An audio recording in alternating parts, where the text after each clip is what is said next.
Israeli বোমা হামলায় পা হারিয়েও থেমে নেই ফিলিস্তিনি এক সাংবাদিকের কাজ। 1 মাস হাসপাতালে কাটিয়ে ফের যোগ দিয়েছেন কাজে।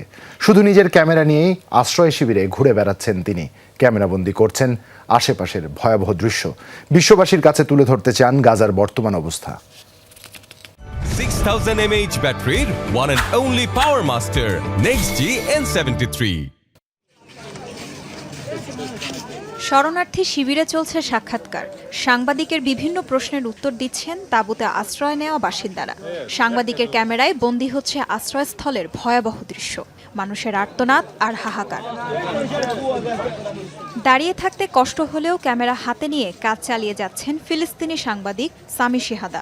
ক্র্যাচে ভর করে এক পায়ে দাঁড়িয়ে থাকা আদৌ কি সহজ? গত এপ্রিলে গাজার নুসাইরাত শরণার্থী শিবিরে ব্যাপক হামলা চালায় ইসরায়েল। তখন তুরস্কের একটি টেলিভিশন চ্যানেলের জন্য কাজ করছিলেন সাংবাদিক শিহাদা।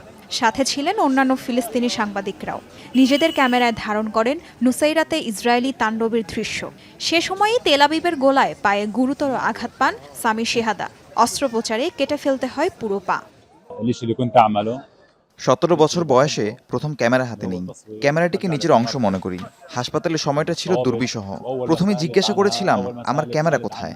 কাজ ছাড়া হাসপাতালের বিছানায় পড়ে থাকা সত্যি অনেক কঠিন। 1 মাস হাসপাতাল চিকিৎসা শেষে এক পা নিয়েই ফিরেছেন কাজে। এখন ক্র্যাচ আর ক্যামেরা নিয়ে চলছে শিহাদার নতুন জীবন সংগ্রাম। আগে সুস্থ ছিলাম, আমার দুটো পাই ছিল, কিন্তু আমি কাজ করতে চাই। গত 1 মাস ধরে কাজে ফেরার অপেক্ষা করছি, কিন্তু এখন যোগাযোগের কোনো সুযোগ নেই। সীমান্ত ক্রসিং বন্ধ করেছে ইসরায়েল, তবুও কাজ করতে হবে। এজন্য ক্র্যাচে ভর দিয়ে এখানে এসেছি। এদিকে গাজায় গণমাধ্যম কর্মীদের ওপর হামলার অভিযোগ অস্বীকার করেছে ইসরায়েলি প্রতিরক্ষা বাহিনী IDF। তাজরিয়ান সোবহান, যমুনা নিউজ।